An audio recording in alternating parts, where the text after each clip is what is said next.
Ирээдүйн жирэмслэлт ба санхүү, хуримтлал хийх. Санхүүгийн хуримтлалын хамгийн оновчтой хэмжээ бол зээлийн төлбөрүүдийг оролцуулан 6 сарын амьдралын зардлыг бүрэн нөхөх түн юм. Сар бүр хэрэгцээтэй мөнгөний хэмжээг тооцоолж, үүнийг 6-нд үржээд ойролцоогоор шаардлагатай хэмжээ гарна. Гэхдээ мөнгө хуримтлуулах нь тийм ч амар ажил биш. Тэгвэл яах ёстойг задлан ярилцъя.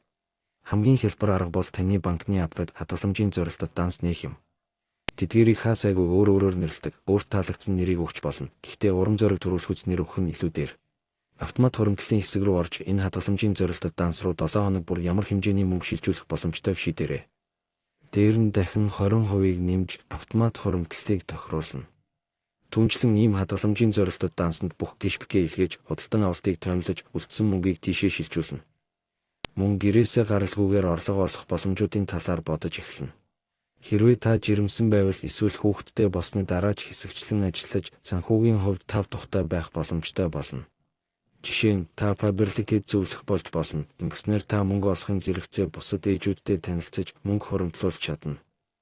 Гол нь төгс санхүүгийн мөч ирэхгүй байж болох ч жирэмсэн болж эрүүл хүүхэд тээх боломж нь түр хугацааных гэдгийг санаарай.